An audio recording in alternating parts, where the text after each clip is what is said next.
जी जी, सादा नमस्ते। ओ, सांख्य दर्शन की इस कक्षा में प्रथम अध्याय हमारा पूर्ण हो चुका है। प्रथम अध्याय में कोई बात, कोई चीज ऐसी हो जो पूछनी हो, समझनी हो और तो पूछ सकते हैं। और इसकी जो परीक्षा होगी उसका प्रश्न पत्र दर्शन योग महाविद्यालय से आएगा और जैसी परीक्षा होगी उसके विषय में श्रीमान हिमांशु जी आपको सूचित करेंगे। और उसमें कुछ लघु प्रश्न होंगे, कोई छोटे छोटे उत्तरों वाले, कुछ निबंध भी होंगे, अर्थात कोई बड़े जिसमें अधिक लंबा आपको अपने विचार रखने और जो कुछ आपने सीखा उसको प्रस्तुत करने का अवसर रहेगा। तो ऐसे कुछ प्रश्न हो सकते हैं।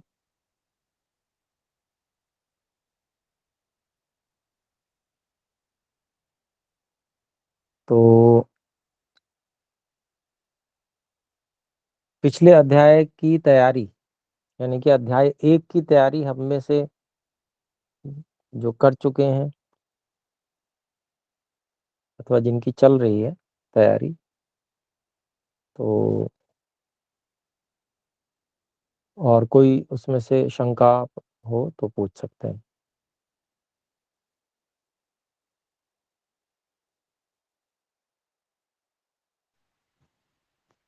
ठीक है, तो एक हाथ उठाए हैं।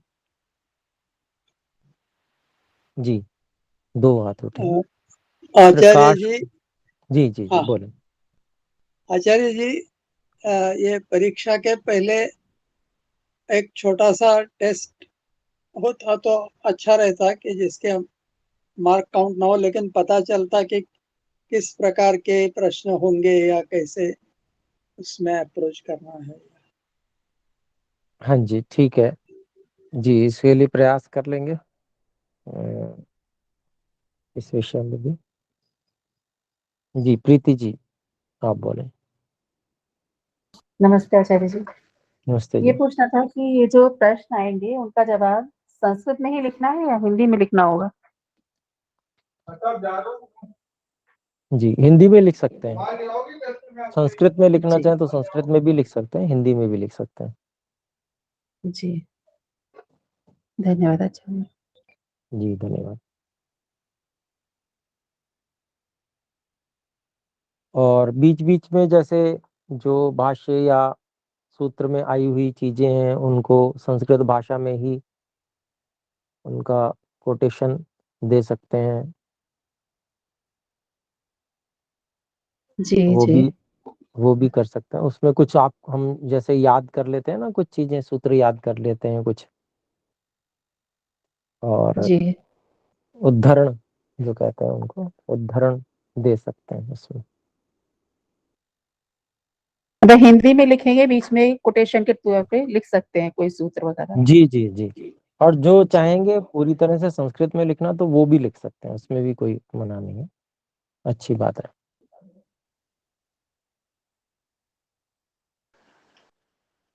ओम। जी, बोलो। नमस्ते आचार्य जी। नमस्ते जी। जी, परीक्षा का समय कब कब का तय किया गया?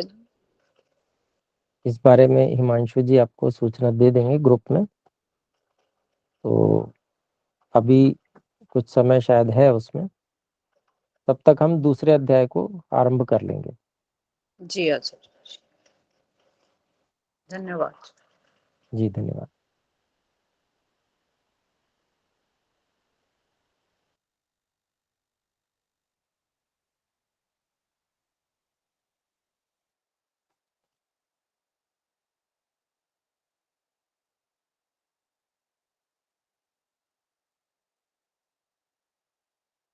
तो इसकी तैयारी प्रथम अध्याय की इस प्रकार से कर सकते हैं कि उसका स्वाध्याय करें, पंक्तियों को लगाने का भी प्रयास करें। क्या अभिप्राय आ रहा है? सूत्रार्थ हमको आने चाहिए। सूत्र है, सूत्र का क्या अभिप्राय आ रहा है वो हम लिख सकें हिंदी में, ये हमें पता होना चाहिए। साथ में सिद्धांत हमें स्पष्ट होने चाहिए। सिद्धांत अगर स्पष्ट हैं तो उससे संबंधित उत्तर हम लिख सकते हैं। ऐसे ही कुछ विस्तृत प्रश्न जो विस्तार जिसमें मांगा जाए तो उसमें भी सिद्धांत और सब बातें उचित, जो सही सिद्धांत है उस सिद्धांत सहित पूरी व्याख्या वो भी करने के लिए आ सकती है।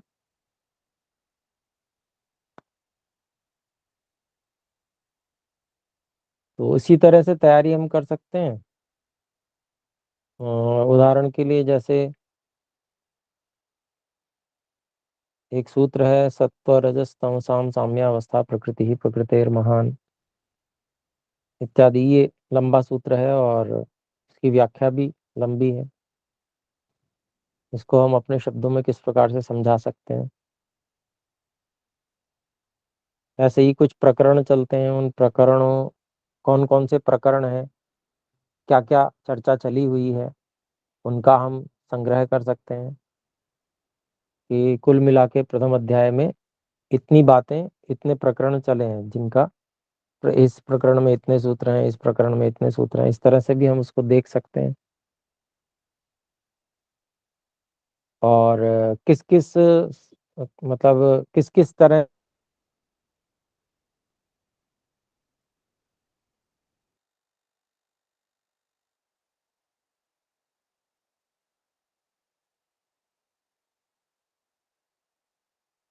से प्रश्न उठाकर फिर उसका समाधान किया गया है,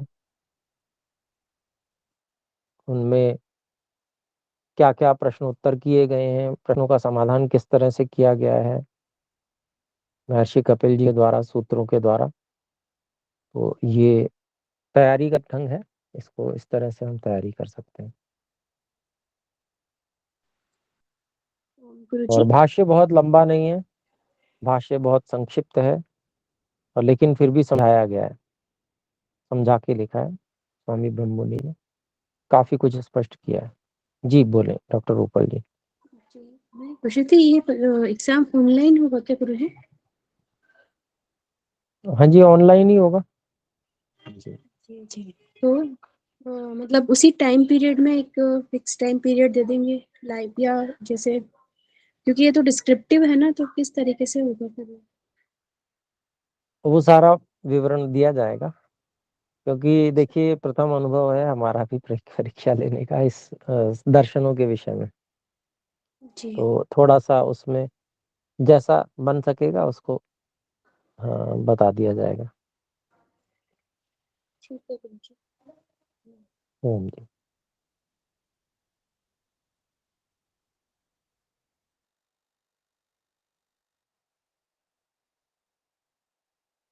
तो आइए फिर द्वितीय अध्याय को हम आरंभ कर लेते हैं।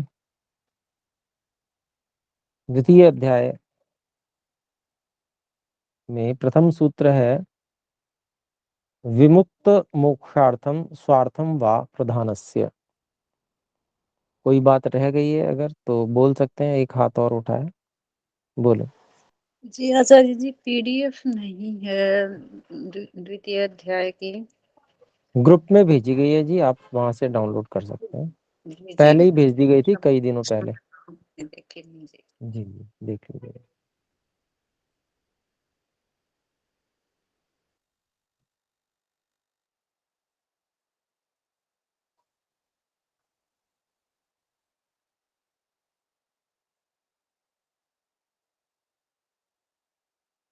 तो यहाँ पर हम देख रहे थे, विमुक्त मोक्षार्थम स्वार्थम व प्रधानस्य,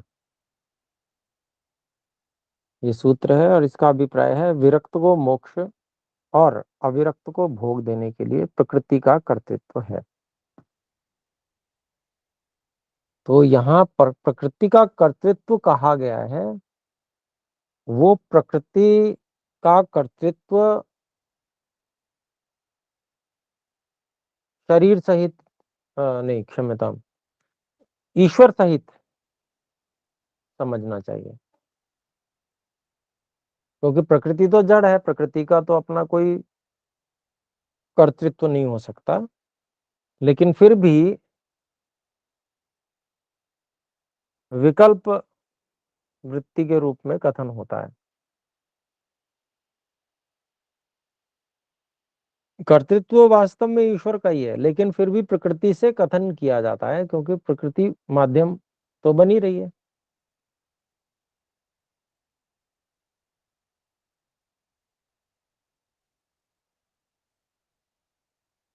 तो इस चीज को समझना, यहां पर वही चीज समझाने का प्रयास किया गया है। और कथन जो भी हो, हमको बात सही समझ में आनी चाहिए, ये मुख्यता है। सही चीज समझ में आ रही है तो हम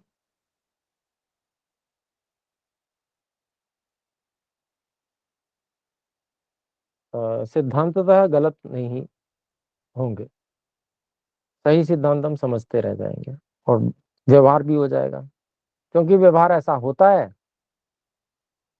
इसलिए व्यवहार में कथन भी होता है, इसलिए इसको इस रूप में कहा गया है। तो आइए इसका भाष्य देखते हैं। प्रधानस्य पूर्व अध्यायस्य अंतिम सूत्रात् कर्तृत्वम अनुवर्तते।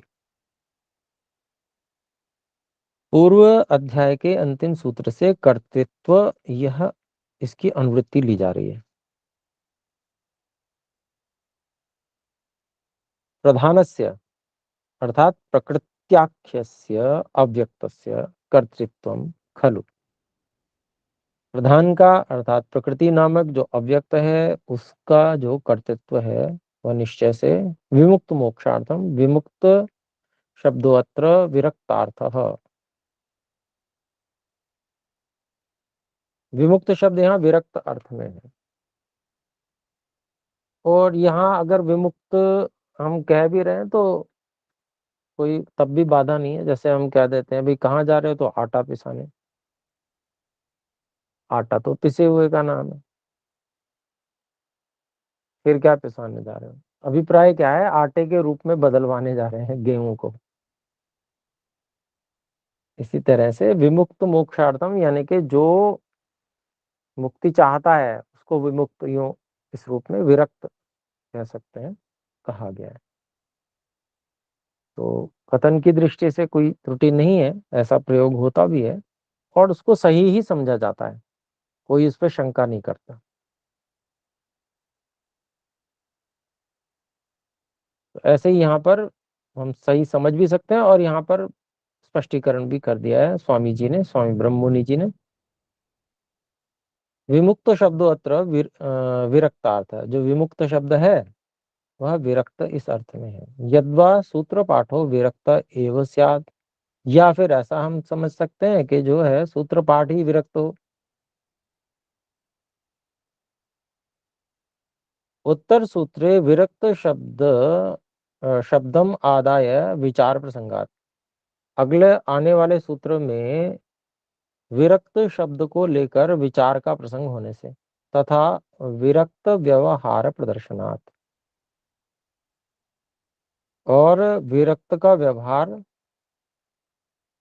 प्रदर्शित किए जाने से। चौथे अध्याय के 23वें सूत्र को देते हैं, विरक्तस्य हेयहानम उपादेयोपादानम हंस क्षीरवत। अर्थात जो विरक्त होता है उसका हेय, जो छोड़ने योग्य होता है उसको छोड़ देना, और जो उपादेय अर्थात ग्रहण करने योग्य होता है उसको ग्रहण कर लेना, वैसे ही होता है जैसे हंस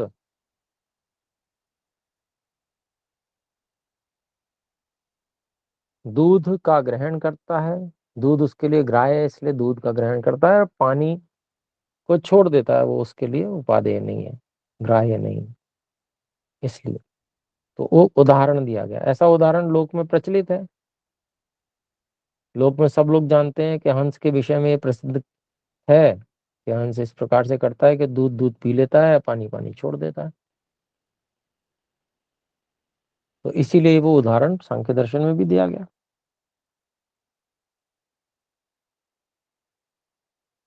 आगे कहते हैं विरक्तस्य मोक्षार्थम प्रधानस्य कर्तृत्वम। विरक्त व्यक्ति जो विरक्त है, संसार से जो विरक्त हो चुका है, ऐसे योगी के मोक्ष के लिए प्रकृति का जो कर्तृत्व है, यतः क्योंकि प्रधानात विरक्त से ही मोक्ष होती, जो प्रकृति से विरक्त हो जाता है उसी की मुक्ति होती है। विवेक ज्ञानेन प्रधानस्य दोषान् निरीक्ष्य प्रवर्तते मोक्षे। विवेक ज्ञान के द्वारा प्रकृति प्रधानस्य अर्थात प्रकृति के दोषों को देखकर मोक्ष की ओर प्रवृत्त होता है योगी। वा समुच्चयार्थे,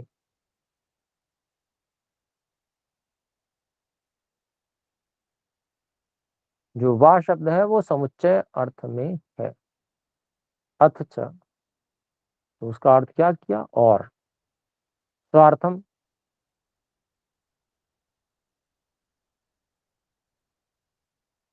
अविमुक्तम अविरक्तम स्वीकर्तुम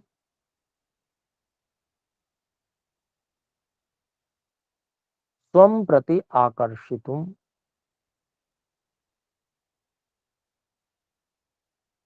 भोगाय इति कर्तृत्वम।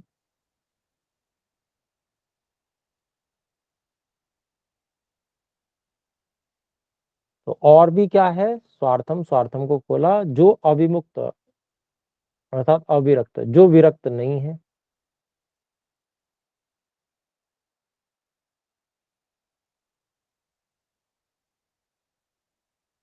उसको स्वीकार करने के लिए, उसी को खोलते हैं स्वम प्रति आकर्षितुम, स्वीकार करने के लिए अर्थात अपने प्रति आकर्षित करने के लिए। भोगाय, भोग, भोग की प्राप्ति के लिए अपने प्रति आकर्षित करने के लिए, ऐसा जो है जीवात्मा का, क्षम्यतां, ऐसा जो है प्रकृति का अविमुक्त या अविरक्त के लिए कर्तृत्व है। प्रकृतेः परार्थत्वात् ततः मोक्षः भोगः च उभौ पुरुषस्य सिद्ध्यतः। प्रकृति के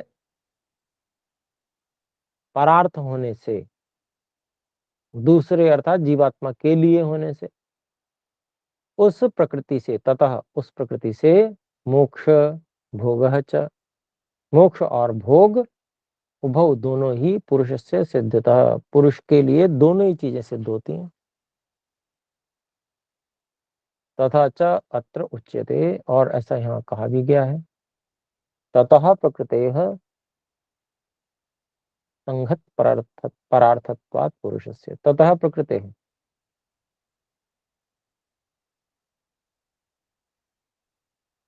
तो उससे प्रकृति का अनुमान होता है। कैसे, संघात वस्तु दूसरे के लिए होने के कारण से पुरुष का अनुमान किया जाता है।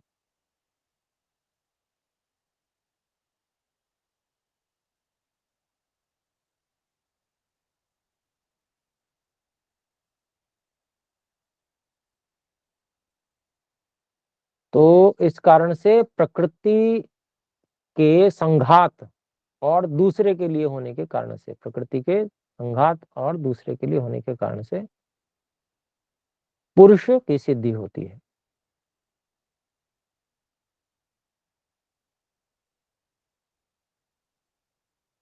प्रकृति ही संहता, प्रकृति क्या है, संघात है, त्रिगुणत्वात्, तीन गुणों का सम्मेलन होने के कारण से।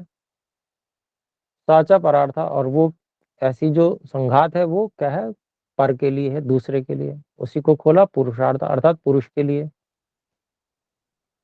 पुरुषस्य अर्थो पुरुषस्य अर्थौ भोगापवर्गो, पुरुष का जो प्रयोजन है वो क्या क्या है, भोग और अपवर्ग। अर्थात भोग और मोक्ष तयोः भोगापवर्गयोः साधनाए ही प्रकृति ही, वो दोनों अर्थात भोग और मोक्ष की सिद्धि करने के लिए ही प्रकृति है। उक्तम च, और ये कहा भी क्या है, प्रकाश क्रिया स्थितिशीलम भोगापवर्गार्थम नित्यम दृश्यम, क्षम्यता। और ये कहा भी गया है कि भाई प्रकाश क्रिया स्थितिशील जो ऐसी जो प्रकृति है वह अर्थात दृश्य है, वह क्या है, भोग और अपवर्ग के लिए।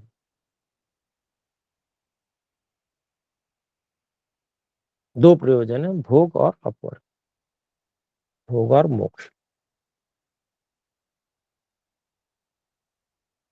तो इस प्रकार से प्रकृति का कर्तृत्व यहाँ पर प्रदर्शित किया गया है, भोग के लिए और मोक्ष के लिए। फिर आगे कहते हैं, देखिए, पूर्व पक्षत्वेन उच्यते, दूसरे सूत्र की भूमिका कही जा रही है। अगले सूत्र के द्वारा पूर्व पक्षी कहता है विरक्तस्य तत्सिद्धे,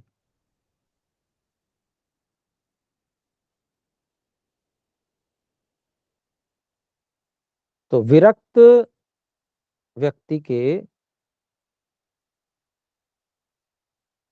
व्यक्ति का मोक्ष तो हो ही जाएगा।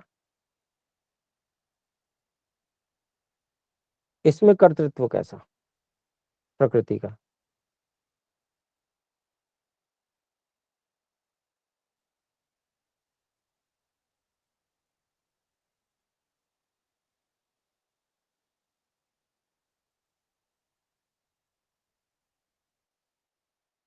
तो यहां पर बताते हैं, देखिए इसका भाष्य देखते हैं। विरक्तस्य तत्सिद्धेः, सूत्रस्थ पद है, आगे है विरक्तस्य मोक्ष सिद्धेः यो हि विरक्तः तस्य मोक्षः स्वतः सेत्स्यति। विरक्त जो व्यक्ति है उसकी मोक्ष की सिद्धि में, इसको खोलते हैं, जो विरक्त है यो ही विरक्त तस्य मोक्षः तो, उस विरक्त व्यक्ति का मोक्ष तो स्वतः सेत्स्यति, अपने आप ही सिद्ध हो जाएगा।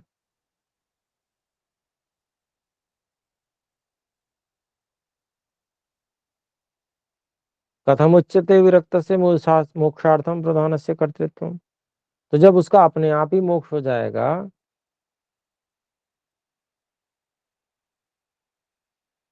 तो फिर विरक्त के मोक्ष के लिए प्रकृति का कर्तृत्व कैसे कहा जाता है, कैसे कहा गया है? कथम उच्यते,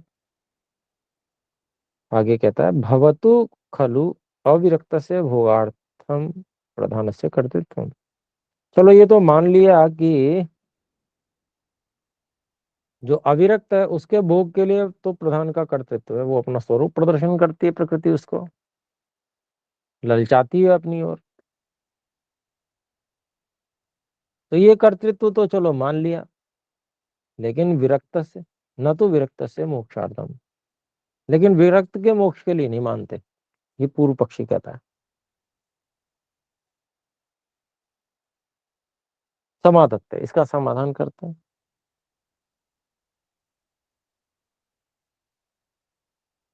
अगला सूत्र है न श्रवण मात्रात तत्सिद्धि, न श्रवण मात्रात तत्सिद्धि रनादि वासनाया बलवत्वात्।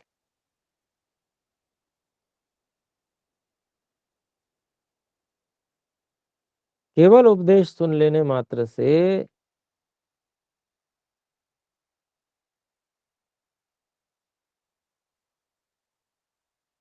वैराग्य की सिद्धि नहीं होती।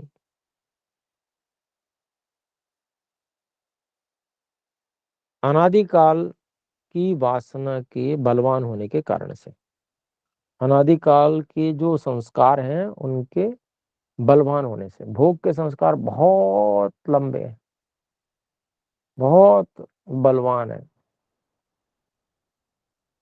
बहुत बलवान है। तो खाली सुन ली बात कोई तो उससे व्यक्ति का वैराग्य सिद्ध हो जाएगा, ऐसा नहीं होता। बड़ी कड़ी मेहनत करनी पड़ती है, युद्ध करना पड़ता है बार बार।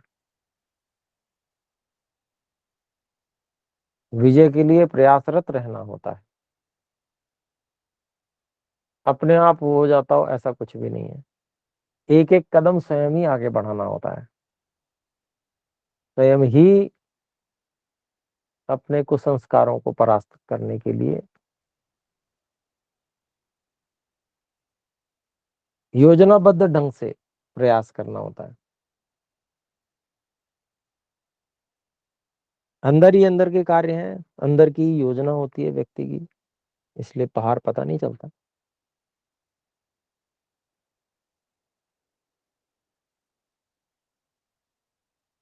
तो आइए देखते हैं, इसका भाष्य है श्रवण मात्रा तत्सिद्धि न।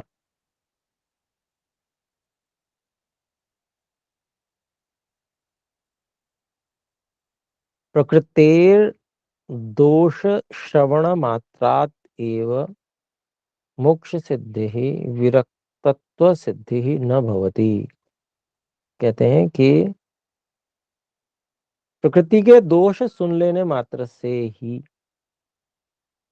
मोक्ष की सिद्धि या वैराग्य की, विरक्तत्व अर्थात वैराग्य, इसकी सिद्धि नहीं होती। यतः क्योंकि अनादि वासनाया बलवत्वात् भोग विषयिका भोग विषयिकाया अनादि वासनाया प्रबलत्वात्। भोग के विषय वाली जो भोग के विषय वाले जो अनादि संस्कार हैं, अनादि काल से संस्कार बनते आ रहे हैं लगातार, उसके बहुत बलवान होने के कारण से यावता तद भोग दोषाः साक्षात अनुभूता न स्युः। जब तक उस भोग के दोष साक्षात अनुभव में ना आवे। यद्वा मनन निदिध्यासने न भवेताम, या फिर मनन और निदिध्यासन व्यक्ति ना करे, ये ना होए ये दोनों, तावत अनादि वासना निवृत्ति ही न भवति। जब तक मनन निदिध्यासन व्यक्ति ना करे, बार बार मनन निदिध्यासन ना करे, तब तक इसकी निवृत्ति नहीं होती। बल्कि ये कोई अलग अलग चीजें नहीं है, दोनों एक ही हैं। मनन निदिध्यासन करता है व्यक्ति और फिर साक्षात्कार भी करता है।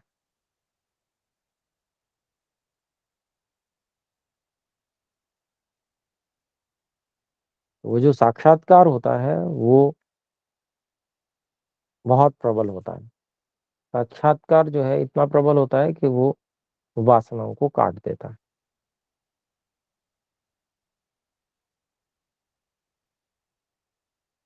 लेकिन फिर भी अगर व्यक्ति भूल जाता है उस बात को, उस साक्षात्कार को, थोड़े क्योंकि अल्पज्ञ हैं तो शक्ति कम है, भूल भी जाता है, फिर वासनाएं हावी हो जाती हैं। तो स्मृति को बड़ा संभाल के रखना पड़ता है। जो अपनी जो साक्षात्कार की स्मृति को संभाल के नहीं रखता, वो भी नहीं रख पाता, या जो भी है, या उसमें सामर्थ्य नहीं है ब्रह्मचर्य आदि की, तो वो व्यक्ति भी बार बार गिरेगा, साक्षात्कार होने के बाद भी गिर जाएगा।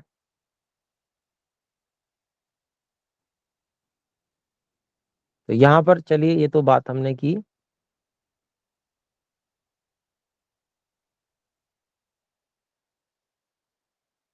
तो कहते हैं कि भाई जब तक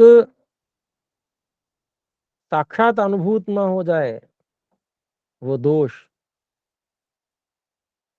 भोगों के दोष साक्षात अनुभव में ना आ जाए, और मनन निधिध्यासन भी साथ में होने चाहिए, तब तक अनादि वासनाओं की निवृत्ति नहीं होती। फिर आगे कहते हैं, देखिए, तन्निवृत्तिम अंतरेण कुतो विरक्तत्वम मोक्षो वा। और अगर उनकी निवृत्ति नहीं हो रही है तो फिर कैसे,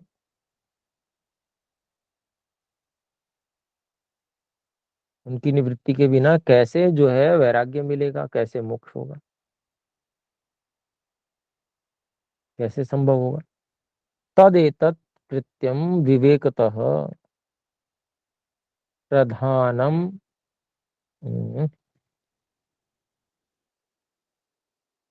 विवेकतः प्रधानम अवगाह्य ही भवितुमर्हति।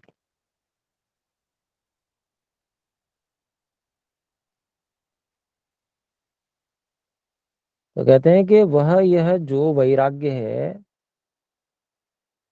वह तो विवेक से प्रकृति को, प्रकृति का जो दुख स्वरूप है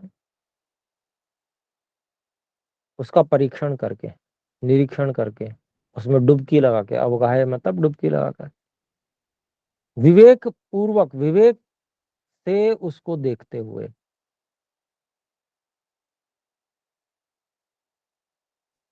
ये वैराग्य हो सकता है। तस्मात् विरक्तस्य मोक्ष, विमुक्तस्य मोक्षार्थम अपि प्रधानस्य कर्तृत्वम्। इसलिए विमुक्त की के मोक्ष के लिए, जो विरक्त है अर्थात वैराग्यवान है, उसके मोक्ष के लिए भी प्रधान का कर्तृत्व है। प्रधान का अर्थात प्रकृति का स्वरूप प्रदर्शन, विवेक के द्वारा जो उसका वास्तविक स्वरूप प्रदर्शन है वह होना बड़ा आवश्यक है। तभी तो इस वासनाएं कटेंगी, संस्कार कटेंगे, तभी वैराग्य होगा और मोक्ष होगा। तो ये जो वास्तविक स्वरूप प्रदर्शन है यही कर्तृत्व है प्रकृति का विरक्त व्यक्ति के लिए। इसी से फिर मोक्ष होता है, उससे, प्रकृति से फिर कोई लगाव नहीं रह जाता।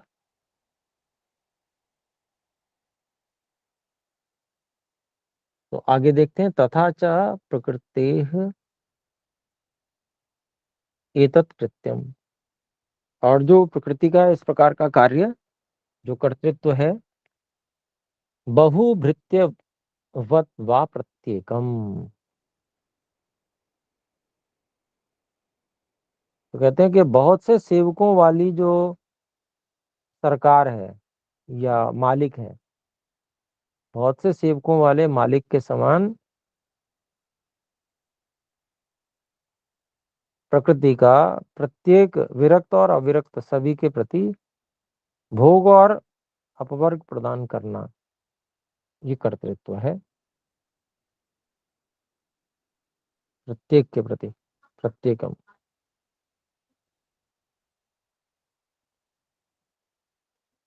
तो इसका भाष्य देखते हैं, देखिए, बहुभृत्यवत् वा प्रत्येकम, वाकारः समुच्चयार्थः। तो इसमें इसमें भी जो वकार है, वा है जो, वह समुच्चय के लिए है, अर्थात विकल्प नहीं है।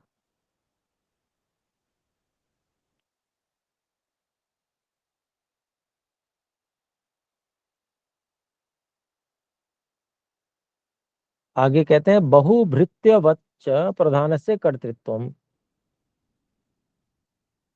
प्रत्येकम विरक्तम अविरक्तम अभिसंबध्नाति।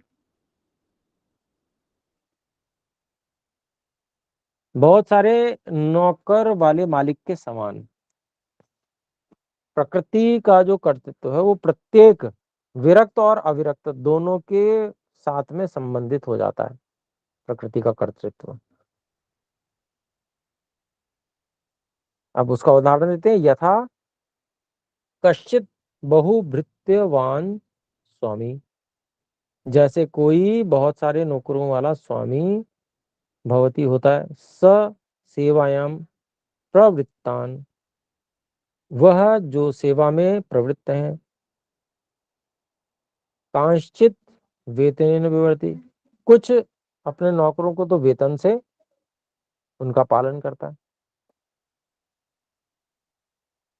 कांश्चिद समाप्त सेवा कालान कृतार्थान सेवा कार्यात विरक्तान अपि पुरस्कारेण सत्करोति। और कुछ जो जिनकी सेवा काल समाप्त हो गया है, जिन्होंने अपना कार्य पूरा कर दिया है,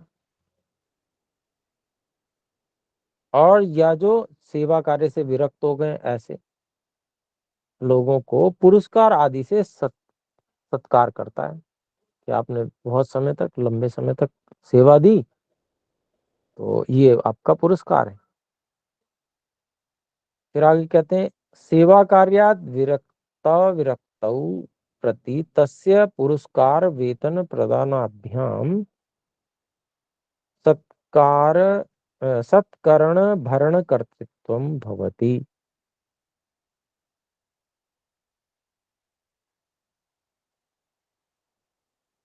सेवा कार्यों से जो विरक्त हैं या जो अभी विरक्त नहीं हुए हैं, उन सभी के प्रति उसका पुरस्कार और वेतन आदि देने से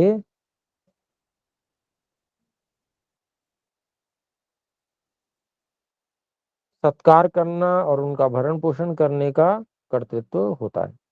तथा वैसे ही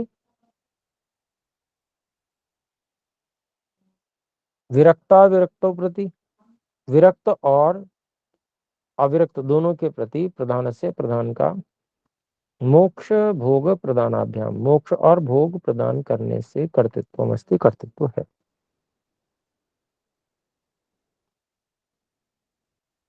तस्मात् विरक्तस्य मोक्षार्थमपि प्रधानस्य कर्तृत्वम न अयुक्तम। इसलिए विरक्त के मोक्ष के लिए भी प्रधान का जो कर्तृत्व है, वह कर्तृत्व कहना, प्रधान का कर्तृत्व कहना वो अनुचित नहीं है, न अयुक्तम।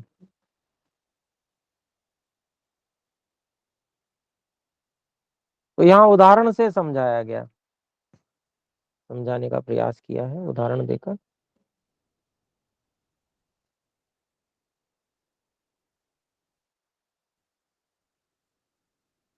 तो अब हम अगला जो सूत्र है वो देखते हैं। अगला सूत्र है हमारा प्रकृति वास्तवे च पुरुषस्याध्यास सिद्धि ही।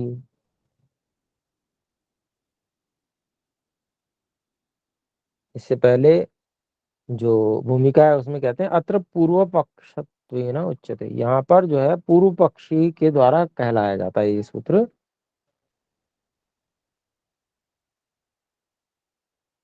प्रकृति का कर्तृत्व अगर वास्तविक माने तो ईश्वर का कर्तृत्व कथन मात्र रह जाएगा।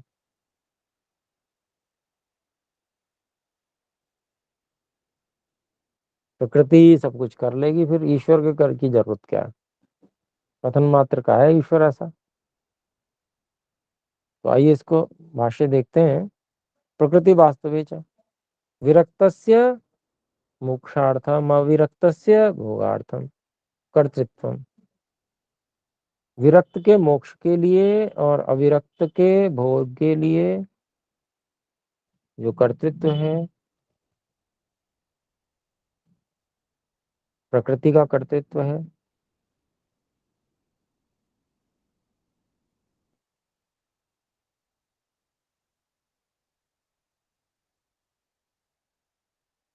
अगर ऐसा है तो विरक्तस्य मोक्षार्थम अविरक्तस्य भोगार्थम कर्तृत्वम प्रकृतेः चेद एवं। यदि ऐसा है तो प्रकृतेः कर्तृत्वम वास्तविकम स्यात्। तो फिर प्रकृति का जो कर्तृत्व है वो वास्तविक मान लिया जाएगा। पुनः प्रकृतेः वास्तविके कर्तृत्व सति। फिर प्रकृति का वास्तविक कर्तृत्व होने पर तो पुरुषस्य अध्यास सिद्धि, प्रकृतस्य पुरुष विशेषस्य ईश्वरस्य कर्तृत्व अध्यास सिद्धि ही।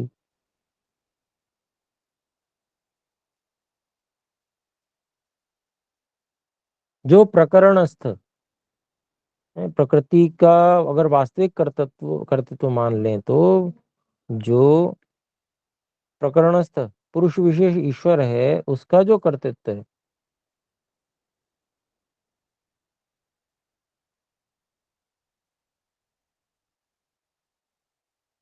उस कर्तृत्व के अध्यास की सिद्धि हो जाएगी।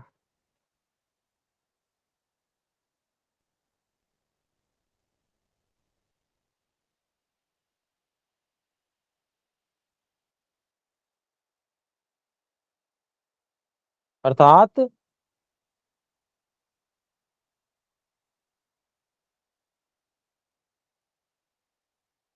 ये जो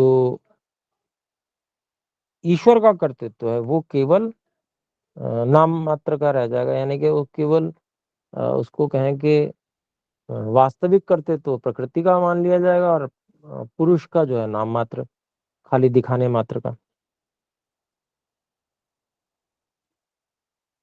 और इसको आगे कहते हैं तस्य कर्तृत्वम आरोप मात्र में भवेत्, केवल आरोपित किया जा रहा है, आरोप मात्र ही रहेगा, मतलब जो उल्टी स्थिति कर दी। ऐसे हम कह रहे हैं कि भाई प्रकृति का कथन मात्र है, वास्तव में तो ईश्वर का कर्तृत्व है, लेकिन यहाँ पर पूर्व पक्षी ने उसको ही उल्टा करके प्रदर्शित कर दिया, शंका उठा दी। तो उसका समाधान करते हैं समाधत्ते।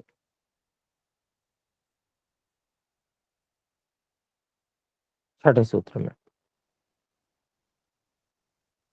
सूत्र है कार्यतस् तत्सिद्धि ही।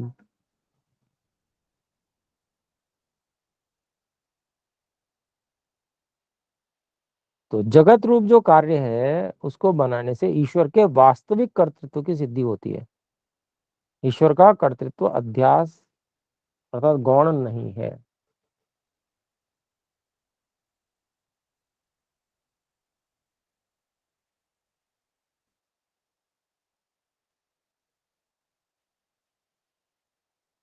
तो आइए इसका भाष्य देखें। कार्यतः तत्सिद्धि कार्य निर्माण तो यत् प्रकृतिम जगत रूपे कार्य परिणमयति तस्मात् तस्य पुरुषस्य कर्तृत्व सिद्धि ही।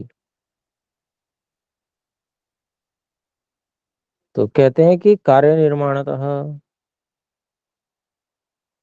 जगत रूपी जो कार्य है उसका निर्माण करने से, जो उसी को खोलते हैं, जो प्रकृति को जगत रूप में अर्थात कार्य रूप में परिणमित करता है, इस कारण से तस्य पुरुष से, इस कारण से उस पुरुष के कर्तृत्व की सिद्धि होती है।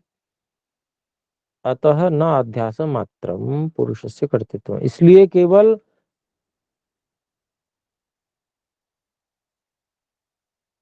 धोखा नहीं है, पुरुष अर्थात ईश्वर का जो कर्तृत्व है वो धोखा मात्र नहीं है।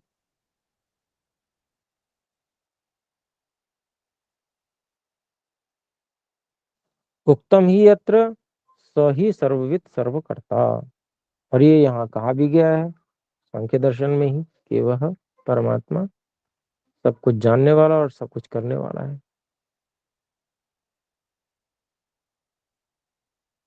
और अगर प्रकृति का कर्तृत्व मान लें तो प्रकृति है कर्तृत्व, तो अगर प्रकृति का कर्तृत्व है ऐसा मान लें तो चेतनोद्देशान नियम कंटक मोक्षवत, अर्थात चेतन की प्रेरणा से प्रकृति के द्वारा विरक्त को मोक्ष देना और अविरक्त को भोग देने का नियम है। चेतन उद्देशात नियम। उदाहरण देते हैं, जैसे राजा के आदेश से अपराधी को फांसी या सूली दी जाती है। अपराधी को सूली पर चढ़ाया जाता है राजा के आदेश से, और जो निरपराध है उसको छोड़ दिया जाता है। ये नियम है, जैसे राजा का नियम है वैसे ही यहाँ भी समझना चाहिए।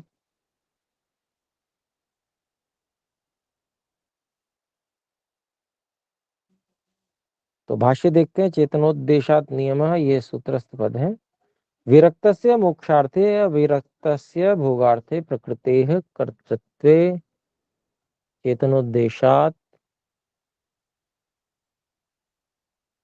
पुरुष विशेषस्य ईश्वरस्य प्रेरणात् खलु नियमो अस्ति। विरक्त के मोक्ष के लिए और अविरक्त के भोग के लिए प्रकृति का कर्तृत्व होने पर चेतनोद्देशात, चेतन की प्रेरणा से, अर्थात पुरुष विशेष ईश्वर से प्रेरणात, पुरुष विशेष परमात्मा की प्रेरणा से, खलु निश्चय से नियमः अस्ति, नियम है। तत्रापि प्रकृतेः न स्वतंत्रम कर्तृत्वम अस्ति। वहां भी जो प्रकृति का है वो स्वतंत्र कर्तृत्व नहीं है। तस्याः जड़त्वात्, उसके जड़ होने से, पारवश्यात, दूसरे के वश होने से, परवशा प्रकृति ही अत्र सांख्य स्वीकृता ही, दूसरे पर के वश प्रकृति होती है, ये बात सांख्य दर्शन में स्वीकार की ही गई है। अकार्यत्वेपि तद योगः पारवश्यात्, तीसरे अध्याय के 55 सूत्रों में कहा, 55वें सूत्र में कहा गया है अकार्यत्वेपि,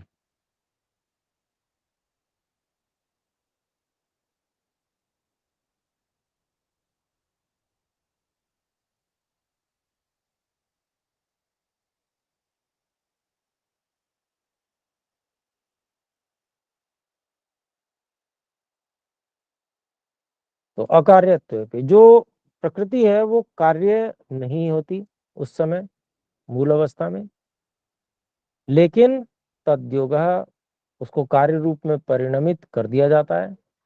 क्यों? पारवश्यात, क्योंकि वो दूसरे के अधीन है। करने वाला उस अधीन होने के कारण से अपने अधीन चीज को अपने अनुसार बना देता है, वो कार्य रूप में परिणमित कर देता है। तो ये बात तीसरे अध्याय के 55वें सूत्र में बताई भी गई है। यस्य वशे प्रकृति, सांख्य दर्शन में इस बात को स्वीकार किया गया है। यस्य वशे प्रकृति सोपि तत्रोक्त है, जिसके वश में ये प्रकृति है उसको भी वहां कहा गया है स ही सर्वविद सर्वकर्ता, वही सब कुछ जानने वाला और सब कुछ करने वाला परमात्मा है। कंटक मोक्षवत, यथा कंटकात् दंडशूलात् कश्चित् नोच्यते,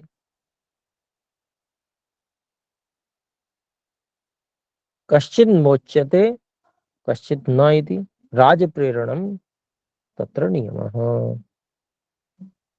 तो जैसे जो सूली होती है, अर्थात दंडशूलात् मतलब वही सूली की बात है, उससे कोई व्यक्ति छोड़ दिया जाता है और कोई नहीं छोड़ा जाता है।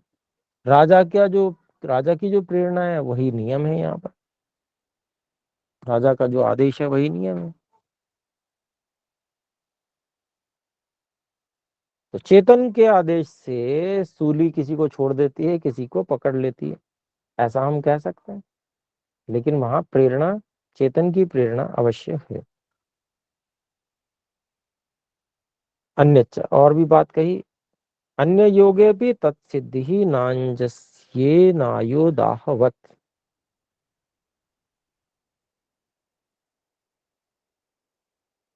तो प्रकृति का कर्तृत्व अगर स्वीकार करते हैं तो भी ईश्वर के कर्तृत्व की सिद्धि तो हो ही जाएगी। जैसे अयोदावत, जैसे लोहा गर्म होने पर स्वयं ही नहीं मुड़ जाता, या गर्म नहीं होता तो मुड़ता नहीं है, लेकिन अगर वो अग्नि का सहयोग उसको मिल जाए तो आसानी से मुड़ जाता है।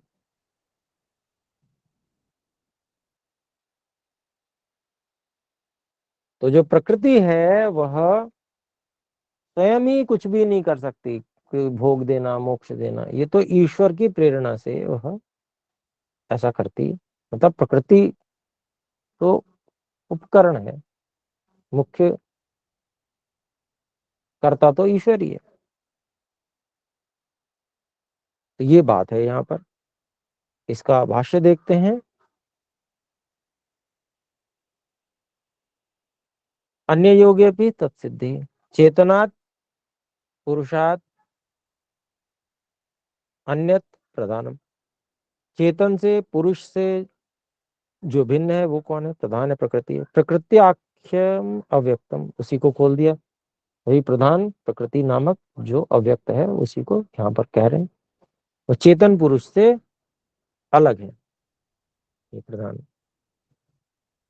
पूर्वोक्ते प्रधानस्य कर्तृत्व योगे भी, पहले कहे गए जो प्रकृति है उसके कर्तृत्व का योग होने पर भी तत्सिद्धि ही तस्य पुरुषस्य कर्तृत्व सिद्धि होती।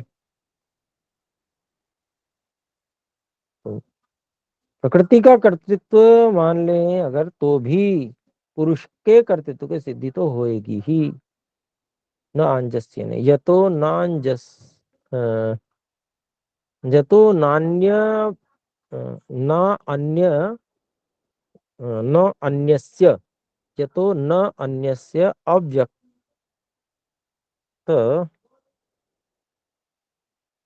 हाँ न अन्यस्य अव्यक्तम अव्यक्तस्य अंजस्येन स्वतः कर्तृत्वं पुरुषमंतरेण सिद्ध्यति। यतः न अन्यस्य अव्यक्तस्य आंजस्येन स्वतः कर्तृत्वं पुरुषम अंतरेण सिद्ध्यति। क्योंकि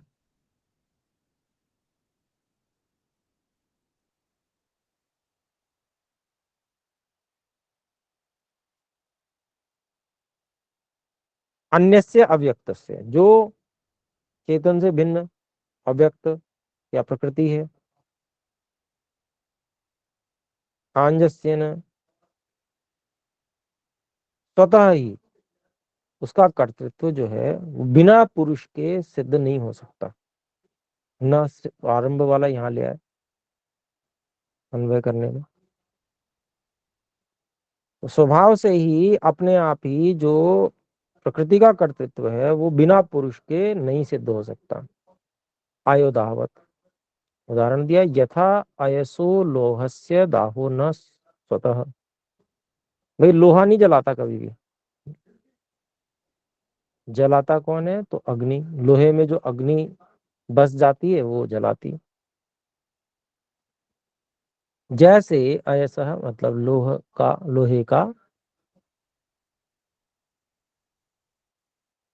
जला देना वो अपने आप नहीं है, किंतु दाह स्वरूपस्य प्रकाश स्वरूपस्य अग्नेः संसर्गात् भवति। बल्कि जलाने के स्वरूप वाला जो प्रकाश स्वरूप अग्नि है उसके संसर्ग से लोहे में उसका संसर्ग हो जाता है, इस कारण से लोहा जलाता है। तथैवत्रापि, वैसे ही यहाँ भी पुरुष विशेष संसर्गात, पुरुष विशेष के निकटता से विरक्त मोक्षार्थम अविरक्त भोगार्थम कर्तृत्वम प्रधानस्य भवति। तो इसी प्रकार से यहाँ भी पुरुष विशेष की निकटता से संसर्ग से विरक्त के मोक्ष के लिए और अविरक्त के भोग के लिए प्रकृति का कर्तृत्व होता है। उक्तम ही पूर्वम, ऐसा तो पहले कहा भी गया है। कर्तृत्वम चित सानिध्यात प्रधानस्य, जो प्रकृति का कर्तृत्व है वो चेतन के सानिध्य से होता है। इस बात को बहुत अच्छे से स्पष्ट करके यहाँ पर बताया गया है। ये 8 सूत्र हमारे हुए। तो आगे हम अभी इसको नहीं करते हैं, 2 मिनट में ज्यादा कुछ हो नहीं पाएगा, जल्दीबाजी हो जाएगी। तो आइए अभी हम विराम करते हैं। आइए एक बार हम ओम का उच्चारण करें।